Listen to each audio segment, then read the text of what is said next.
सबसे पहले हमारा खान पान पवित्र होना चाहिए, हमारा भोजन शुद्ध होना चाहिए। परमात्मा ने हर जीव जंतु के लिए खाने पीने का विधान बनाया है और उसी तरह से शरीर का ढांचा कुदरत ने बनाया है। मुझे कहने में संकोच नहीं है, हो सकता किसी को मेरी बात बुरी लगे, लेकिन हम अगर मानवता के नाते सोचें, एक जीव दया प्रवाण, बाबा नानक कहते हैं एक जीव दया प्रवाण, हर जीव के प्रति दया भाव होना चाहिए। पर आज का मनुष्य कुत्ते की तरह हड्डी चबाता है, कुत्ते की तरह। जबकि गुरु क्या कह रहे हैं? एक जीव दया प्रवाण, हर जीव के प्रति दया रखो। किसी जीव को काटने का, मारने का, खाने का हमारा अधिकार नहीं है। कुदरत का नियम है, जिनके दांत नुकीले होते हैं ऐसे उन्हें मांस खाने का अधिकार है।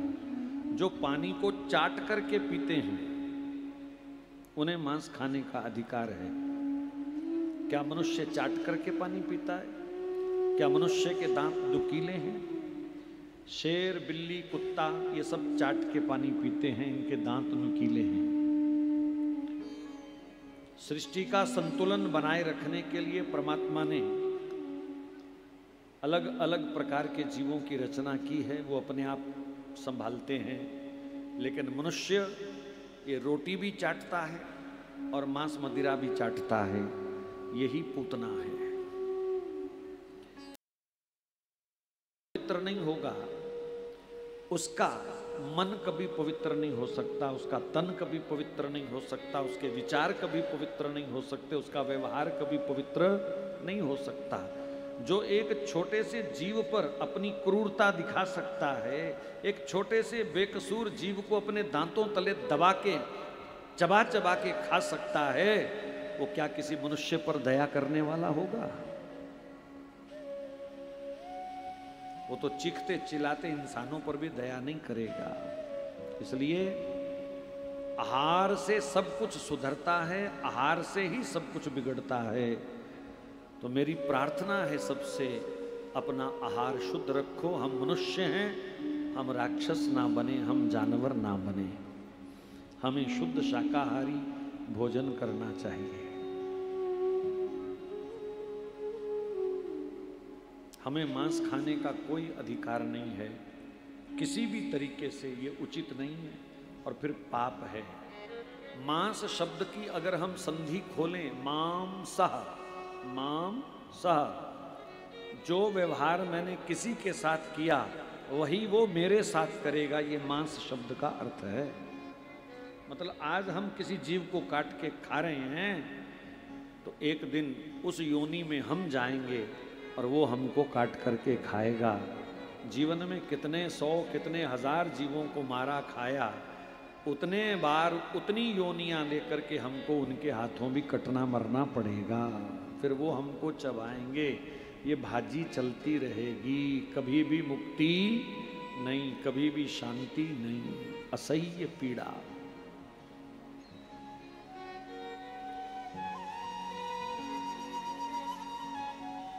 तो ऐसी पूतना को भेजा गया, जाओ सब बालक मार दो। उसने कई बच्चों की हत्या करी। आज उसने गोकुल की ओर, नंद महल की ओर मुंह किया। उसे पता चला कि नंद राय जी के यहाँ पुत्र हुआ है।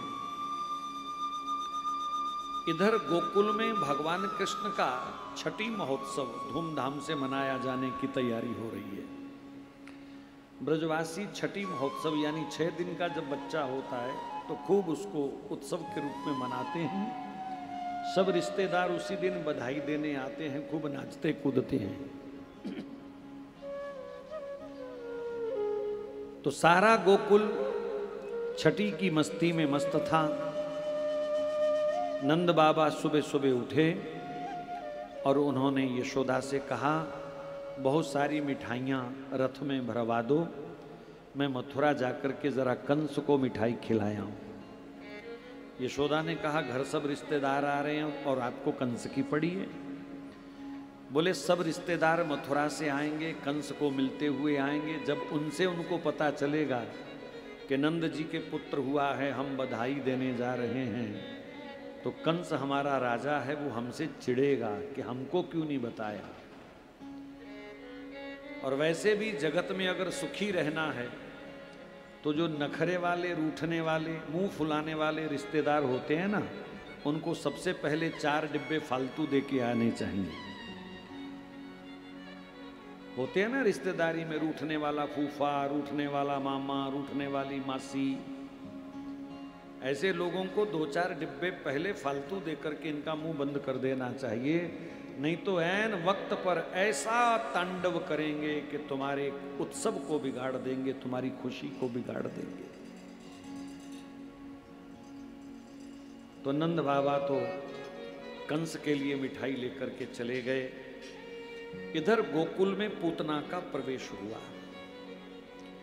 पूतना बेहद बदसूरत थी, लेकिन उसने माया से लक्ष्मी जैसा रूप धारण कर लिया। बड़े सुंदर सुंदर गहने, इंद्रधनुष रंग कपड़े, कमर में करधनी, बड़ी तीखी सुंदर टेढ़ी भौं, लंबी काली घनी चोटी, फूलों से जड़ी हुई, गुथी हुई, और ऐसे नयन मटकाती, कमर मटकाती वो गोकुल में घूमने लगी। उसकी सुंदरता, उसके गहने कपड़े देख करके सब ब्रजवासियों ने समझा, लगता है बधाई देने बैकुंठ से लक्ष्मी आई है। आज भी बहुत सारे लोग यही गलती करते हैं। किसी के कपड़े अच्छे हों, गाड़ी अच्छी हो, तो हम समझते हैं बहुत बड़ा आदमी है कोई, चाहे चोरी हो, चाहे डाकू ही हो, स्मगलर हो, बेईमान हो। लेकिन आदमी की पहचान आज भी लोग कपड़े देख करके करते हैं, सूट बूट देख के करते हैं, जबकि सच्चाई क्या है? आदमी की पहचान उसके व्यवहार से होनी चाहिए, उसके स्वभाव से होनी चाहिए। ना रेशमी रुमालों से, ना कीमती दुशालों से बंदा पहचाना जाता है, सिर्फ अमालों से। उसका आचरण कैसा है, समाज को उसकी क्या देन है।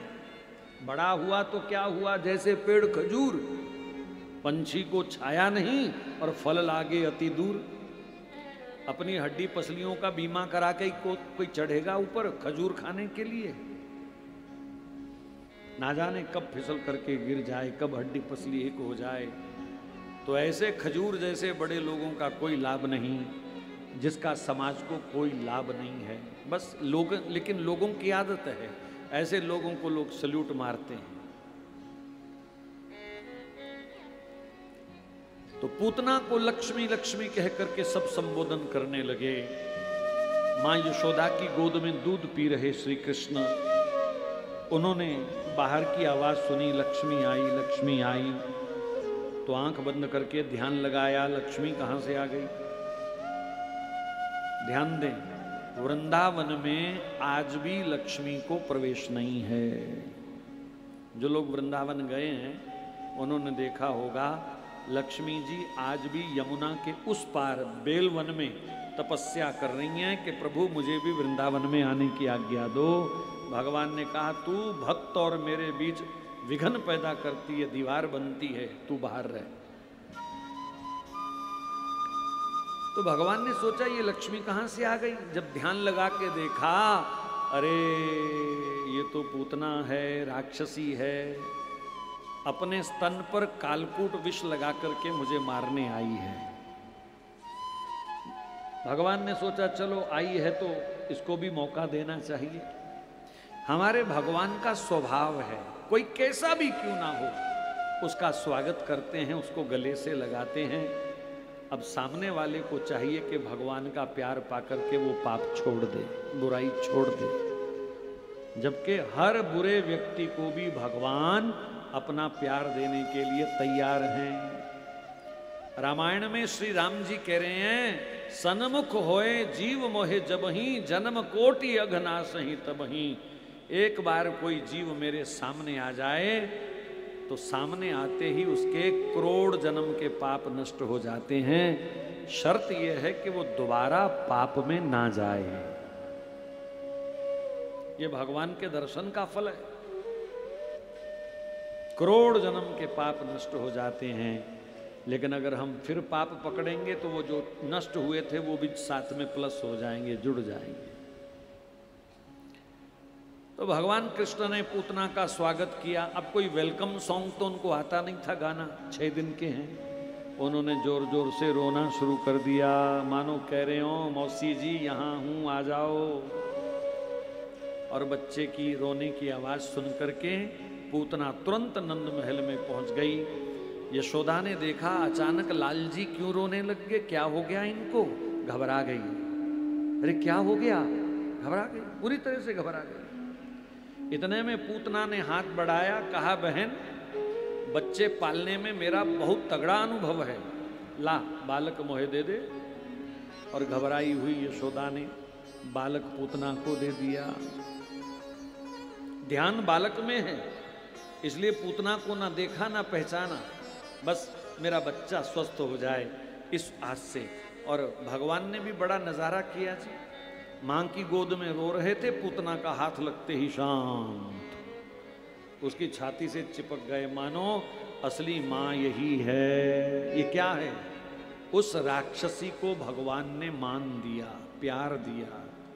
उसकी छाती से चिपक करके मानो कृष्ण कह रहे हो मैं जानता हूं तू कौन है, क्या करने आई है, पर फिर भी मैं तेरी छाती से लग गया। अब तू भी वैर भाव भूल करके मेरी हो जा, समर्पण कर दे। परंतु पूतना ने सोचा इसको प्यार करने से क्या मिलेगा, इसको प्यार करने से क्या मिलेगा?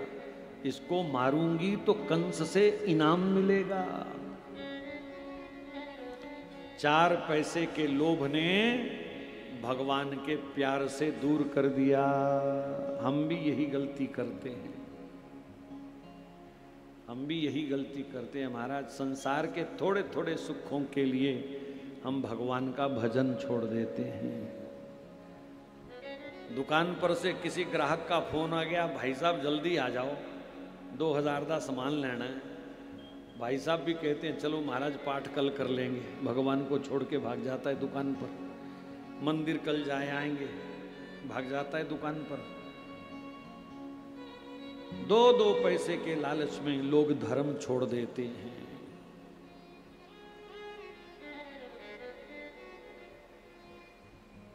यशोदा बड़ी खुश हुई, बहन बड़े अच्छे समय पर तू आई, मैं तुम्हें खूब इनाम दूंगी, खूब साड़ी कपड़े दूंगी, गहने दूंगी, रुपया पैसा मिठाई दूंगी। घर में उत्सव है आज, मेरा बालक जब भी रोए तू संभाल लेना। पूतना ने कहा यशोदा बहन बिल्कुल चिंता मत करो। यशोदा उत्सव की तैयारी में घर के काम में लग गई और पूतना दाएं बाएं देखने लगी, एकांत कहाँ है। पूतना अपनी छाती पर कालकूट विष लगा करके आई है। कालकूट विष को आज की साइंस की भाषा में पोटेशियम साइनाइड कहा जाता है। और ये ऐसा खतरनाक जहर है कि जीभ पर लगते ही प्राण निकल जाते हैं। चखने के बाद आज तक कोई इसका स्वाद नहीं बता पाया।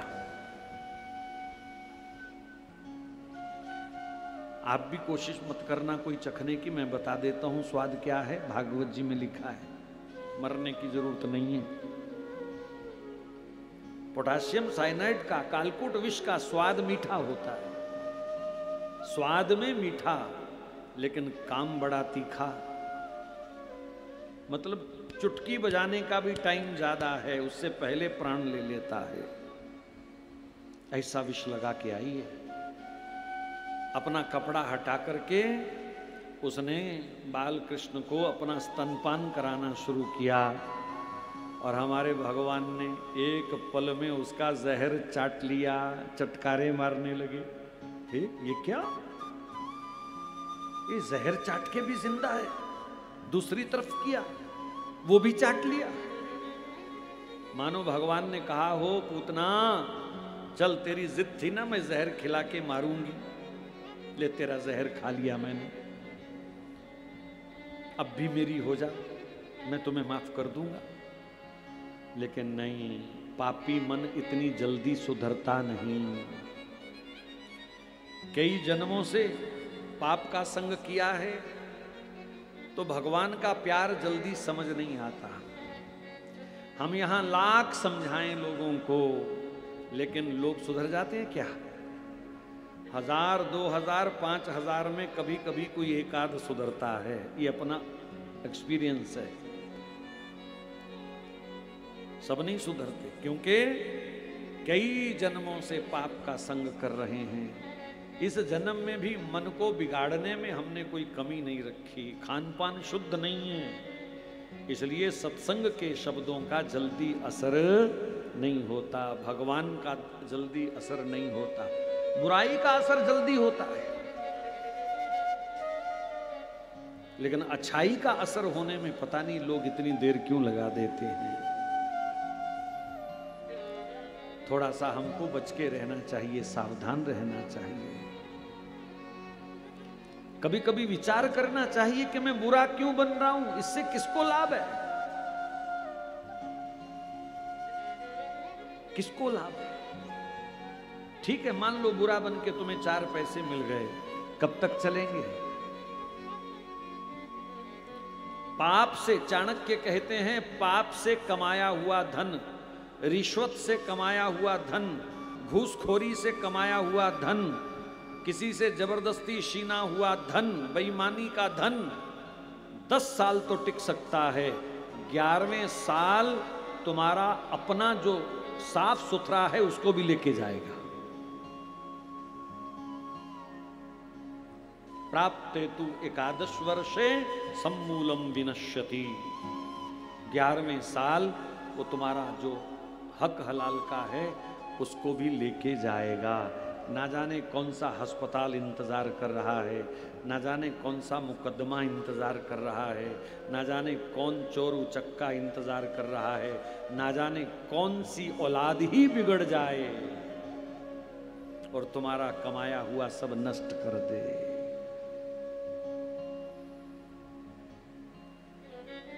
क्या सुख है? मैं से कई लोगों को जानता हूं, अपनी जमीनें बेच करके, अपनी पेंशन का पैसा दे करके बच्चों को विदेश भेज दिया और अब उनको पानी पिलाने वाला कोई नहीं। ये भी तो एक प्रकार की सजा ही है, दंड ही है। कई बुजुर्गों की मौत हो गई, पड़ोसियों ने, रिश्तेदारों ने बच्चों को फोन किया, ਤੁਹਾਡਾ प्यो मर गया। क्या जवाब आता है? असी पैसे भेज देंगे, जाओ इनू फूक आओ, जिन्ना खर्चा होएगा दस दइयो। क्या इसके लिए संतान होती है?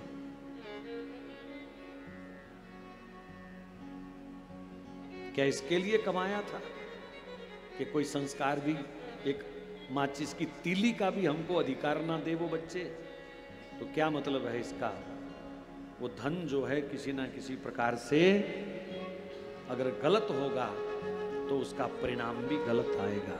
कहने का मतलब किसी भी रूप से, ये तो एक उदाहरण है, किसी भी रूप से वो धन हमारी बर्बादी का कारण बन सकता है।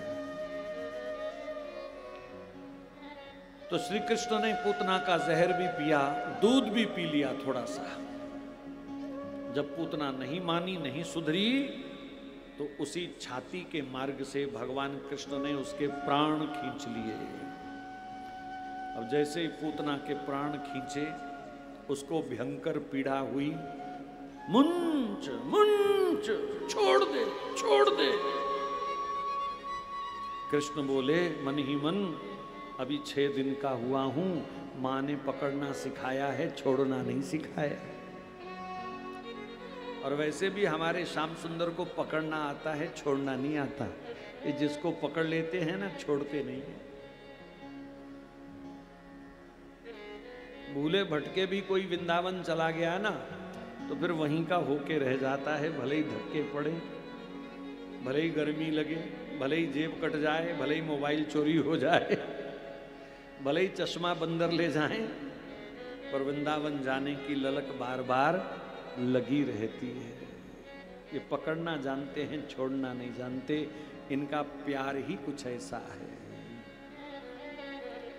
पूतना का असली रूप प्रकट हो गया, जैसे कोई कज्जल की पहाड़ी हो, काली कलूटी, लंबे लंबे काले घने बाल, लंबे लंबे नाखून, पता नहीं फुट फुट थे कि 1.5 फुट थे, 2-2, 3-3 इंच तो आजकल भी बहनों के होते हैं। जिनके अपने नहीं होते वो नकली लगवाती हैं, पूतना बनने का शौक। नाखूनों के आगे, अंगुलियों के आगे नाखून लगवा लेना, राक्षसों जैसे। वो आंखों के ऊपर भी पुतलियां लगाती हैं। मतलब परमात्मा की बनाई हुई मूर्त पर इनको विश्वास नहीं है। चेहरा रंग बिरंगा पितवा लेती हैं। ये ज्यादा बना ठना मत करो, बनने ठन्ना ये पूतना का काम है, तुम्हारा नहीं है। परमात्मा ने जो सुंदरता दी है, जो शरीर दिया है, उसको संभालो। ये जितने नकली उपकरण हैं, जितना नकली श्रृंगार है, ये तुम्हारी सेहत का सत्यानाश करेगा, तुम्हारे चरित्र का सत्यानाश करेगा, तुम्हारे व्यवहार का सत्यानाश करेगा।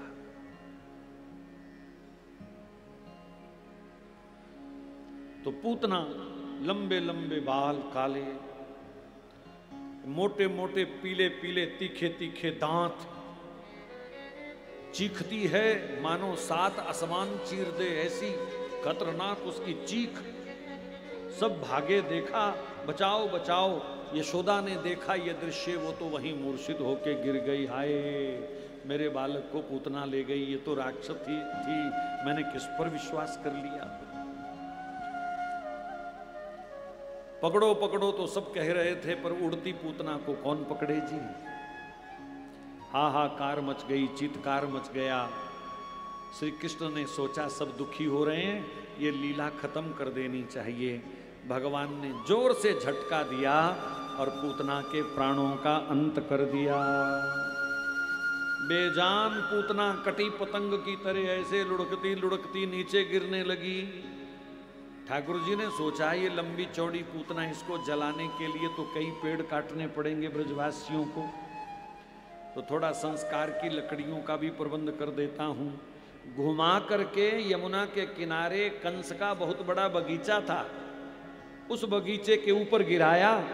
महाराज आप शायद झूठ माने, पर यही सत्य है, 400-500 पेड़ उसके नीचे दब गए। इतनी विशाल उसकी देही थी। इसका क्या अर्थ है? बुराई चारों तरफ आपको फैली हुई मिलेगी, अच्छाई कहीं कहीं नजर आती है, और पाप का आकार आज भी बहुत बड़ा है। पूतना बहुत विशाल थी। नंद बाबा की बहन सुनंदा पूतना की छाती पर चढ़ गई और बालक को उठा करके यशोदा की गोद में दिया। अपने पुत्र का स्पर्श पाकर, सुगंध पाकर मां की मूर्छा टूटी और मां अपने बालक को लेकर के सीधी गौशाला चली गई। बोलो गौ माता की जय। मैं जब गौ की चर्चा करता हूं, आपको बुरा तो नहीं लगता? पता नहीं, मुझे ऐसा लग रहा है कि कुछ हालात ऐसे बन गए हैं। मैंने कल परसों बोल दिया, महाराज किसानों को गौ पालनी चाहिए, किसानों ने घर से गाय निकाल दी, शायद इसीलिए दुखी हैं। तो कई लोगों को बुरा लगा, कई लोगों को बुरा लगा कि किसानों के खिलाफ बोल दिया। महाराज किसानों के खिलाफ आज कौन बोल सकता है? नहीं बोलना चाहिए, लेकिन मैंने तो एक धर्म मंच से सुझाव दिया कि शायद ऐसा करने से तुम्हारा भला हो जाए। गाय में भी अब हिंदू सिख, हिंदू मुसलमान होने लग गया, जबकि गाय ने तो कभी नहीं देखा कि मेरा दूध पीने वाला हिंदू है कि सिख है कि मुसलमान है कि ईसाई है कि यहूदी है कि पारसी है। वो तो सबको अपना मीठा दूध एक जैसा देती है। मैं आपको प्रैक्टिकल बताता हूं। हमारे एक जानकार मित्र हैं, पढ़े लिखे हैं, उनको गौ माता से प्रेम था। पंजाब में भी वो आए, कहीं 10-20 एकड़ मुझे अच्छी जमीन मिल जाए किसी गौशाला के पास, ताकि गाय के गोबर से मैं खेती कर सकूं। नहीं मिली। 2-3 साल टक्कर मारते रहे, फिर दिल्ली के आसपास गांव में चले गए। एक दिन उनका फोन आया, बोले मुझे 8 एकड़ जमीन मिल गई है गौशाला के पास, गाय के मूत्र से, गाय के गोबर से खेती कर रहा हूं। एक दाना यूरिया DAP मैं अपने खेत में नहीं डालता, एक बार भी मैं जहरीली दवाओं का छिड़काव नहीं करता, सारी औषधियां, सारी खाद गाय के मूत्र से, गोबर से बनाता हूं। और उसने मुझसे पूछा, आपको पता है मेरी 1 एकड़ की कमाई कितनी है? केवल सब्जी बेचता हूं। मैंने कहा कमा लेता होगा लाख रुपया ज्यादा से ज्यादा। कहता नहीं, थोड़ा सा बढ़ाओ। मैंने कहा 1.5 लाख कमाता होगा। कहने लगा महाराज जी 8 लाख रुपया एकड़ कमा रहा हूं, 8 लाख रुपया एकड़। ऑर्गेनिक सब्जी उसकी डबल ट्रिपल रेट पर बिकती है। राजस्थान में एक जगह हम गए, 120 एकड़ का उनका फार्म हाउस, बहुत बड़ा, हर प्रकार का फ्रूट, हर प्रकार की दाल, गन्ना, गुड़, शक्कर, घी, 60 गौएं हैं रखी हुई, सिर्फ 60 गौएं। दूध भी बेचते हैं, घी भी बेचते हैं, छाछ भी बेचते हैं। उन दिनों पंजाब में जब मैं गया था, उन दिनों पंजाब में कनक की कीमत 1700-1800 रुपये क्विंटल थी। और उसने कहा कि मेरी कनक, गेहूं एडवांस बुकिंग पर 5 से 7 हजार रुपये क्विंटल बिकती है, ऑर्गेनिक। उसने पंजाब के कुछ बड़े बड़े नेताओं के नाम बताए, एक मुख्यमंत्री का भी नाम बताया उस समय का। बोले सब मेरी पैदा की हुई कनक खाते हैं। कहाँ 1700-1800 और कहाँ 5-5.5 हजार। ये सब गौ माता की कृपा। और